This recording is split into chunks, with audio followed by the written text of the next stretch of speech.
Hello students, इस last chapter में आपका स्वागत है। आज मैं प्रोबेबिलिटी लास्ट चैप्टर 14 चैप्टर पर डिस्कस करूंगा कि प्रोबेबिलिटी क्या है। तो चलिए बिना डिले किए हुए प्रोबेबिलिटी पर बात करते हैं। प्रोबेबिलिटी में हम आज कॉन्सेप्ट की बात करेंगे, ना हमारे आपके बीच में क्वेश्चंस होंगे, ना बुक्स होंगी, हम होंगे, आप होंगे, और प्योर कॉन्सेप्ट की बात होगी। प्रोबेबिलिटी है क्या? तो प्रोबेबिलिटी एक्चुअल में क्या है? अगर वन वर्ड में बताना चाहे आपको कि प्रोबेबिलिटी क्या है, तो probability is mathematics of gamblers. ठीक है, क्या है प्रोबेबिलिटी?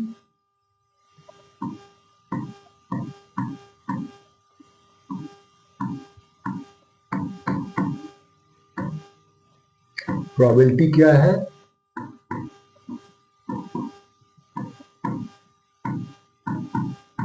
Mathematics of gamblers.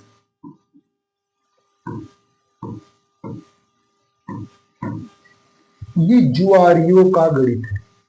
ये क्या है? जुआरियों का गणित है। जुआरी गैम्बलर्स क्या करता है? वो ऐसा काम करता है, ऐसा गेम खेलता है कि जिसका जो रिजल्ट है, परिणाम है, आउटकम है, वो किसी की एबिलिटी पर डिपेंड नहीं करता कि कौन ज्यादा होशियार है, कौन ज्यादा लर्न है। ठीक है, तो उसका क्या रिजल्ट आएगा इस पर डिपेंड नहीं करता। किस पर डिपेंड करता है? पासा फेंके, डाइस थ्रो किए, सिक्का उछाले, ताश की पत्ती में से, प्लेइंग कार्ड में से एक पत्ती खींच रहे हैं, और इस तरह से बहुत सारे इक्विपमेंट्स बने होते हैं। एक व्हील घुमाया जाता है जो एरो के घूमते हुए आके रेस्ट होता है। एरो के सामने कौन सा नंबर वहां पर रेस्ट हुआ, इस तरह के सब गेम्स वो खेलता है, जो आपकी काबिलियत पर डिपेंड नहीं करता है, वो चांसेस पर डिपेंड करता है। किस पर? Games of chances.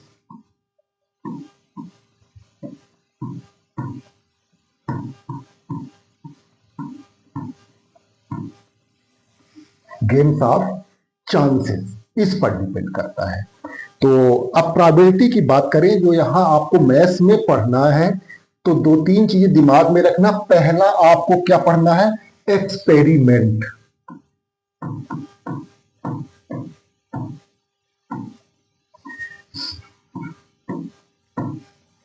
एक्सपेरिमेंट क्या है?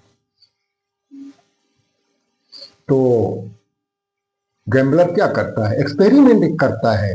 मतलब या तो कोइन थ्रो किया, टॉस किया, या डाइस थ्रो किया, या प्लेइंग कार्ड के डेक में से एक प्लेइंग कार्ड निकाल के लिया, या व्हील को उसने रोटेट किया, ये सब गेम करता। तो एक्सपेरिमेंट। ठीक है, इन जनरल इस बुक्स एक्सपेरिमेंट होना कैसा चाहिए? तो एक्सपेरिमेंट जो है फेयर होना चाहिए। एक्सपेरिमेंट कैसा होना चाहिए? फेयर होना चाहिए। ठीक है, पता चला आप कोई टास्क कर रहे हैं, दोनों तरफ यच यच लिखा हुआ है, तब तो टेल तो गया काम से ना। तो फेयर एक्सपेरिमेंट नहीं है। फिर दूसरी चीज, एक्सपेरिमेंट में क्या होना चाहिए? तो रैंडमली।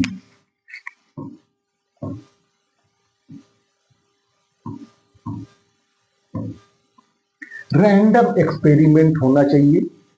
अगर आप बॉल खींचते हैं, ड्रा करते हैं किसी बैग में से, तो उसमें क्या है?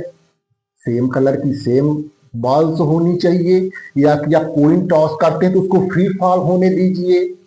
ऐसा नहीं है कि फॉल हो रहा बीच में उसको थोड़ा रोकिए। फ्री फॉल हो तो रैंडम एक्सपेरिमेंट है। अनबेस्ड,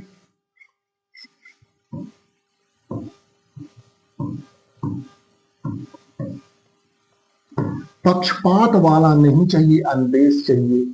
ठीक है, पक्षपात वाला नहीं चाहिए।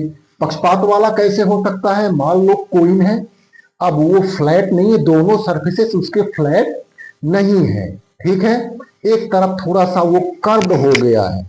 वैसे दोनों तरफ फ्लैट, दोनों फेसेस उसके सर्किल होते हैं। एक मान लीजिए थोड़ा सा वो कर्व हो गया है हल्का सा, तो एक तरफ ज्यादा गिरने के चांस होंगे और एक तरफ गिरने के चांस कम होंगे। तो वो क्या होगा, वो अनबेस्ड होगा, न्यायपूर्ण नहीं है ना, वो बेस्ड नहीं होगा, वो न्यायपूर्ण नहीं होगा। तो हमको अनबेस्ड एक्सपेरिमेंट चाहिए। ठीक है। फिर तीसरी चीज एक्सपेरिमेंट में ध्यान रखो, इक्वली लाइकली।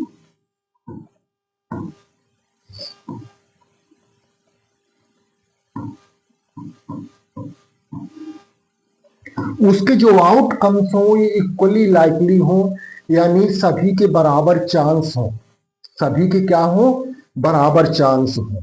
इक्वली लाइकली कैसे नहीं हो सकता है, तो अब जैसे एक बॉल में मान लीजिए कि 10 रेड कलर की बॉल्स हैं एक बैग में सेम साइज की, और 5 ब्लू कलर की है, ब्लैक ब्लू। अब अगर निकालेंगे आप तो रेड कलर की निकलने के चांस ज्यादा होंगे, एक के चांस ज्यादा है एक के चांस कम है। अब कोई अगर बिट करता है कि रेड बॉल निकलने पर मैं जीतूंगा और ब्लू पर तू जीतेगा, तब तो रेड वाले के जीतने के चांस ज्यादा है, तो इक्वली लाइकली आउटकम नहीं है। प्रोबेबिलिटी के लिए हम क्या करेंगे, इक्वली लाइकली आउटकम ही कंसीडर करेंगे।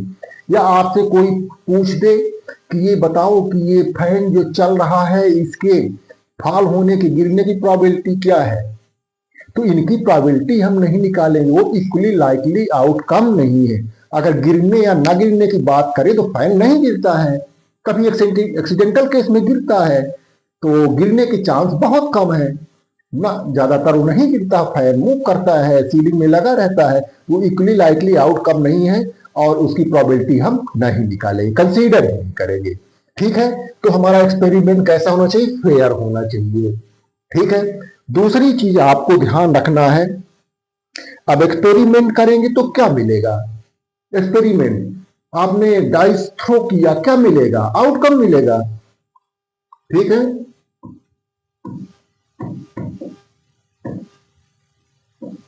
आउटकम्स, एक आउटकम को एक इवेंट बोलेंगे।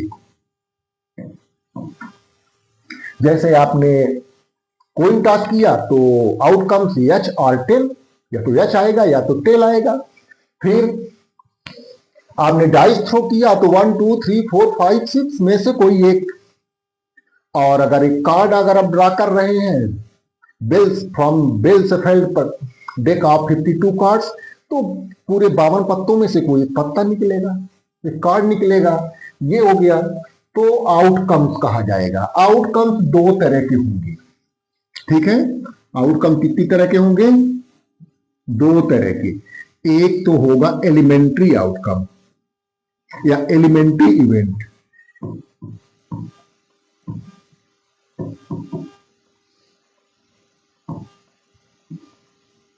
एलिमेंट्री इवेंट और दूसरा होगा कंपाउंड इवेंट।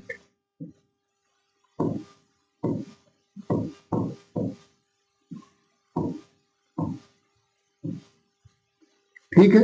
एलिमेंट्री इवेंट और कंपाउंड इवेंट क्या है, एक हम सिंपल से एग्जाम्पल से देखते हैं। जैसे जब हम डाइस थ्रो करते हैं तो इन्हीं में से कोई एक आएगा, 1 2 3 4 5 6। अब अगर हम इसमें कह दें कि 1 आने की प्रोबेबिलिटी या 1 आने के चांस, तो 1 कितनी बार है इसमें, एक बार है। ठीक है। इसी तरह से 2 आने की चांस पूछे, एक ही बार है, 3 के पूछे, 4 के पूछे, 5 के पूछे, 6 के पूछे। इस तरह के एक का आ जाना, 2 का आ जाना, 3 का या 4 का या 5 का या 6 का आ जाना, ये एलिमेंट्री इवेंट है। अब अगर हम कह दें इवन नंबर आना, क्या, इवन नंबर आना, तो इवन के करस्पॉन्डिंग फिर ये है 4 5 या 6 में से कोई एक आएगा, तो वो क्या होगा, इवन आना है। तो इवन आना क्या है, एक कंपाउंड इवेंट है। ठीक है ना, ये इवेंट हो गया। अब चलिए हम कुछ चीजों पर और डिस्कस कर लेते हैं, फिर कुछ एग्जाम्पल देख लेते हैं। एक आएगा सैंपल स्पेस।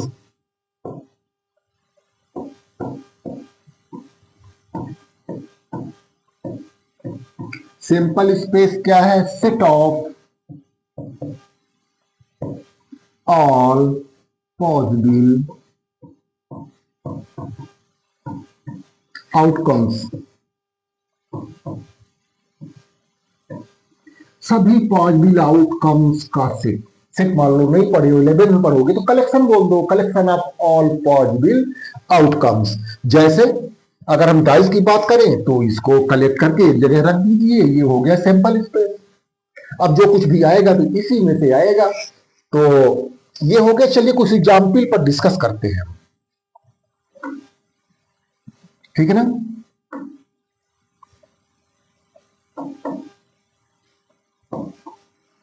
कुछ एग्जाम्पल्स पर डिस्कस करते हैं, कुछ एक्सपेरिमेंट पर डिस्कस करते हैं, उसके आउटकम्स पर डिस्कस करते हैं। तो जैसे एक एक्सपेरिमेंट ये हो सकता है, throwing a coin,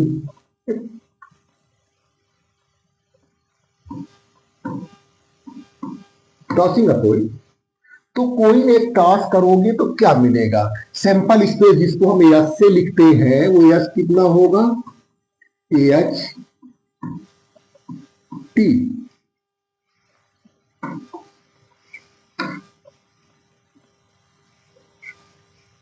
मैं लिख देता हूं टॉसिंग अ कोइन। मैथ्स में लैंग्वेज की भी अपनी अपनी मीनिंग है, ठीक है ना। टॉसिंग अ कोइन, तो क्या सैंपल स्पेस हुआ? एच और टी। अब एच और टी में से कोई एक आएगा, दो ही में से। अब अगर यही बात करें टॉसिंग टू कोइंस, तो यहां ये ध्यान में रखें कि number of elements in this set S कितने हैं? 2। नंबर ऑफ एलिमेंट्स कितने हैं? 2। Total number of outcomes 2। अब जब ये टॉस किए, ठीक है ना, 2 कोइंस, कैसे क्या क्या आउटकम मिलेगा उसको देखिए। अरे पहले में एच आया, ठीक है ना, या टी आएगा। पहले में एच आया तो दूसरे में एच भी हो सकता है, टी भी हो सकता है, या कि पहले में टी आया तो दूसरे में एच भी हो सकता है, टी भी हो सकता है। तो ये पेयर बन गए H H H T, H H H T, फिर यहां से टी एच टी टी, ठीक है। तो टोटल नंबर ऑफ आउटकम्स यहां 4 हो रहे हैं। इसी तरह से आप देख सकते हैं टॉसिंग 3 कोइंस। तो तीसरे में भी, अब यहां भी एच टी दूसरे में से कुछ भी हो सकता है, यहां भी एच टी में से कुछ भी हो सकता है, यहां भी एच टी में से कुछ भी हो सकता है, यहां भी एच टी में से कुछ भी हो सकता है। तो देखिए क्या क्या आउटकम्स होंगे। Sample space H H H 3 के सेट में आएगा। 3 कोइन एक साथ टास्क कर रहे हैं। एच एच टी, फिर H T H, H T T, यहां से देखिए T H H, T H T, ठीक है, टी एच टी हुआ, T T H and finally T T T. 1 2 3 4 5 6 7 8 outcome possible है, 3 के सेट में आएंगे। कोइन का देख लिया। फिर थ्रोइंग अ डाइस,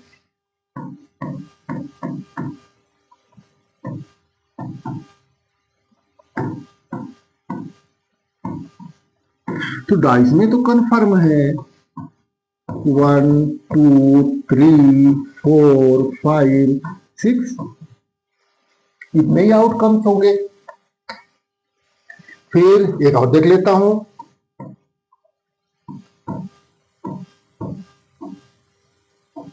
थ्रोइंग 2 डाइस, 2 डाइस एक साथ, तो जोड़े में आएंगे। क्या आएंगे? जोड़े में आएंगे, पेयर में नंबर आएंगे। क्या क्या पॉसिबल है देखिए। मान लो पहले में ए आया, 1 आया,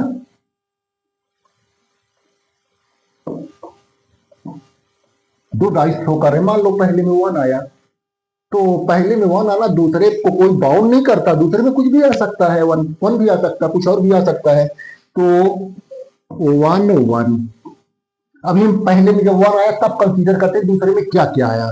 तो दूसरे में आ सकता है वन टू, वो टू आ सकता है, वन के साथ थ्री आ सकता है, वन के साथ फोर आ सकता है,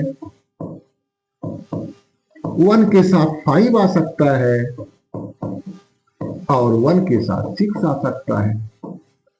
ठीक है, या कि पहले में दो आया तो दूसरे में छह में से कुछ भी हो सकता, two one, two two, two three, two four, two five, two six.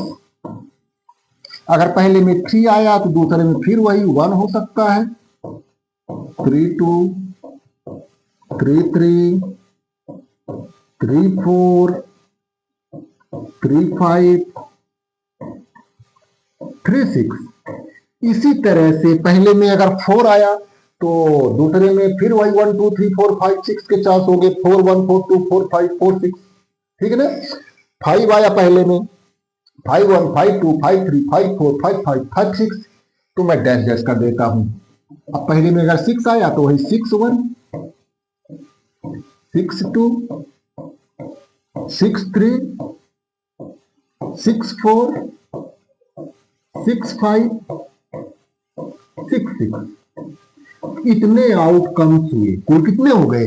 पहली लाइन में सिक्स आउटकम्स हैं, दूसरे में सिक्स आउटकम्स हैं, तीसरे में सिक्स आउटकम्स हैं, चौथी और पांचवी लाइन मैंने लिखी नहीं है, डैश कर दी है, उनमें भी सिक्स सिक्स सिक्स, और छठवीं लाइन में भी सिक्स आउटकम्स, सिक्स सिक्स 36, यानी total number of outcomes, number of element in set S is 36। ये दिमाग में रखना है। ये हो गए आपके आउटकम्स। अब आ जाता हूं प्रोबेबिलिटी पर। ठीक है, अब आ जाता हूं प्रोबेबिलिटी पर। तो चलिए अगले पेज में। कोई इवेंट है ई, उसकी प्रोबेबिलिटी पी, कुछ नहीं, सिंपल सा प्रॉपर फ्रैक्शन है। टोटल आउटकम कितना है, उसमें से फेवर में कितने हैं। ठीक है,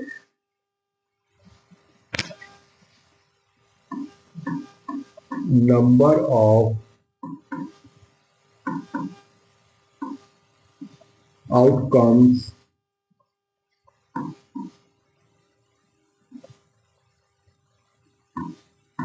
फेवरेबल टू ई।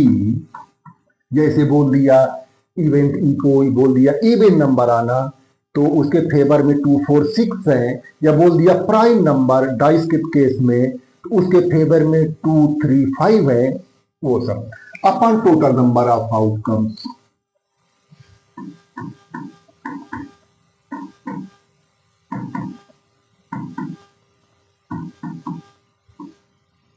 ठीक है, या आप ऐसा भी बोल सकते हैं number of element in set E.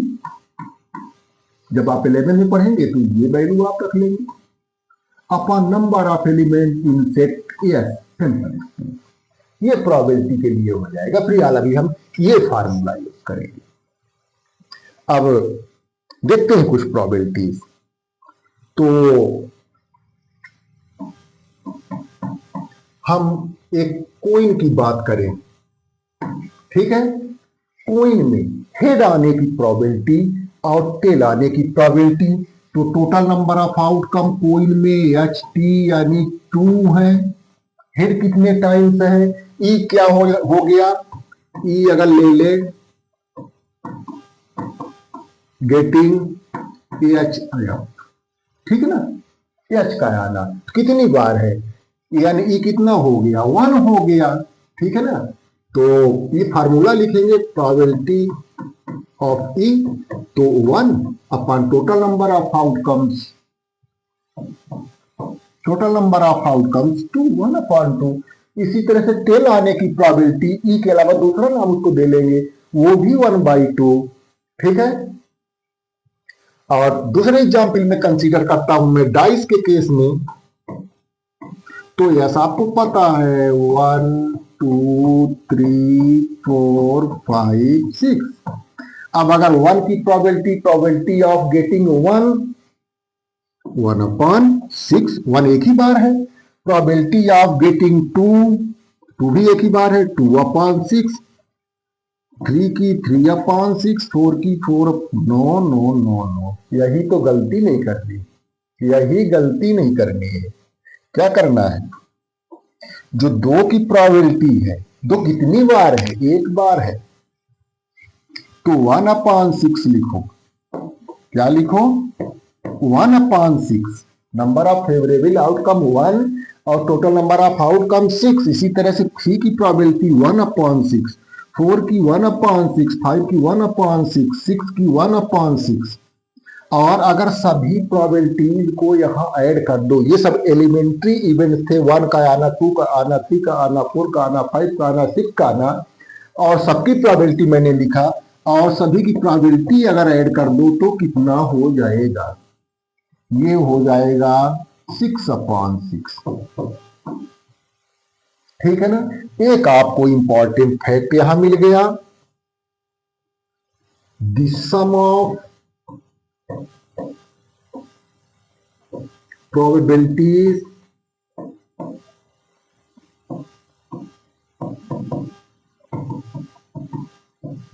of all elementary events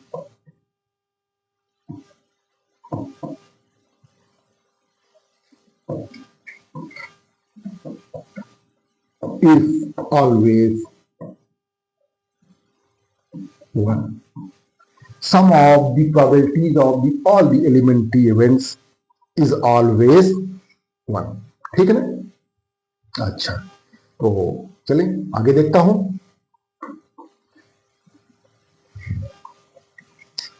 complement of an event,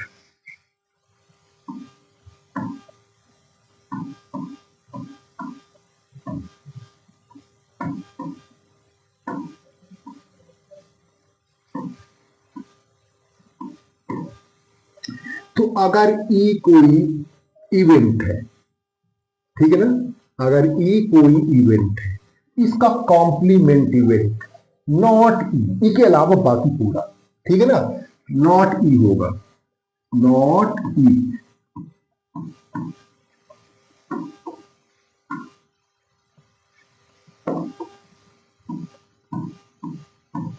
इसको हम लिखेंगे, ई का कॉम्प्लीमेंट क्या हो गया, नॉट ई।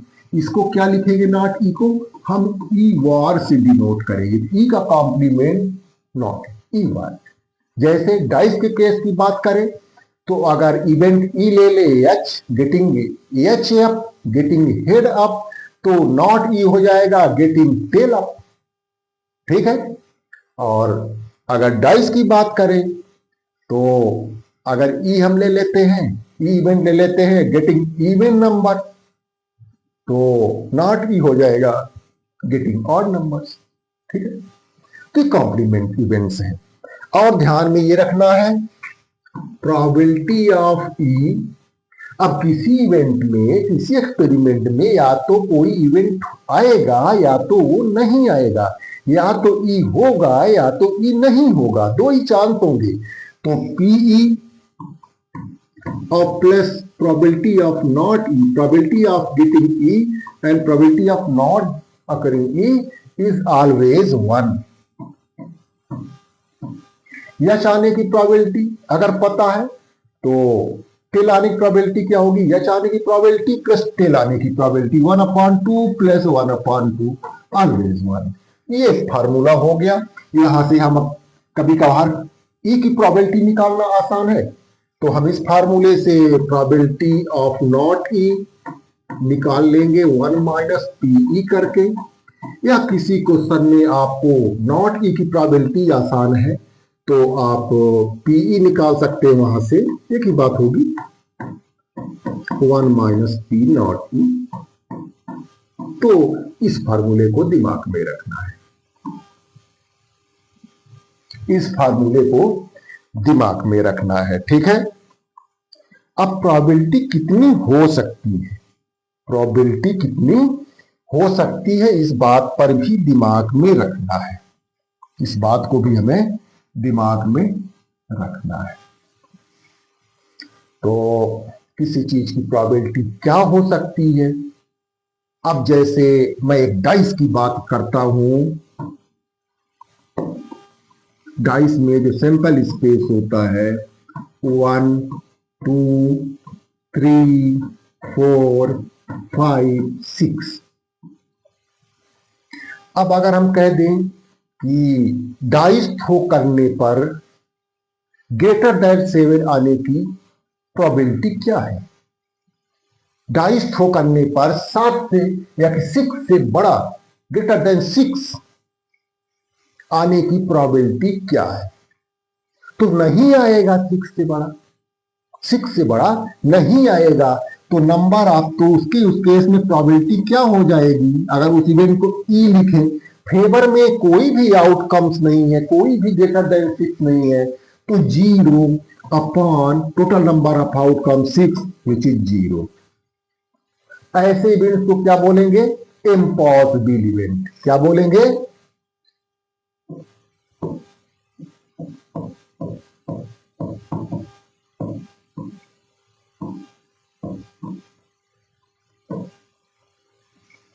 तो इम्पॉसिबल इवेंट क्या है? Event whose occurrence is not positive is called an impossible event, and probability of an impossible event is always 0. probability means chance, 0 chance है। ठीक है। अब इसी में मैं दूसरा क्वेश्चन एनालाइज करता हूं कि अगर मैंने डाइस थ्रो किया तो लेस देन 6 आने की प्रोबेबिलिटी क्या है, या लेस देन 7 आने की प्रोबेबिलिटी क्या है? तो उस केस में अगर उसको मान लो कोई हम दूसरा इवेंट का नाम दे लेते हैं, तो लेस देन 7 आने के चांस क्या है? लेस देन 7 ही आएगा। क्यों आएगा? 1 आए, चाहे 2 आए, चाहे 3 आए, चाहे 4 आए, चाहे 5 आए, चाहे 6 आए, वो सब लेस देन 7 ही, इन्हीं में से कोई आएगा। तो नंबर ऑफ फेवरेबल आउटकम्स, ये सारे आउटकम्स फेवर में है। 1 आए तो भी लेस देन 7, 2 आए तो भी लेस देन 7, 6 आए तो भी लेस देन 7। तो number of favourable outcomes is 6 and total number of outcomes is 6, this is 1। और ऐसे इवेंट को श्योर इवेंट बोलेंगे। अगर कह दे कि लेस देन 7 आए तो आएगा ही, चाहे हम थ्रो करें, चाहे आप लोग थ्रो करें, चाहे कोई और थ्रो करे, वो लेस देन 7 ही आएगा। वो श्योर इवेंट है। तो श्योर इवेंट की प्रोबेबिलिटी हमेशा क्या होती है? 1। Event whose occurrence is sure is called sure or certain event, and probability of sure or certain event is always 1. उसकी probability हमेशा क्या होगी? 1 होगी। तो इस तरह से आपको कुछ probability के बारे में कॉन्सेप्ट्स हुए, और बाकी की probabilities दिमाग में ये रखना है कि probability 0 हो सकती है, 1 हो सकती, किसी भी इवेंट की। ऐसा मैं समराइज करता हूं।